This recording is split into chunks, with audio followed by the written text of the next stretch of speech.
APM1412 model machine is the new type machine for angle steel. It has the feature of high efficiency, reliability, and material saving.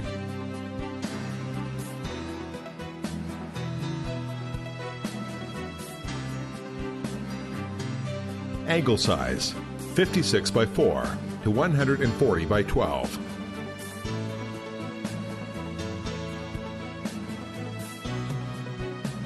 The workpiece is infeeded by the CNC carriage with high precision.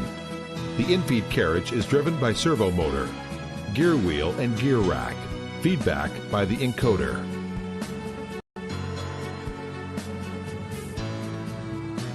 Three groups punching die on each side of the punching unit can punch 3 holes in different diameters on each wing of the angle steel.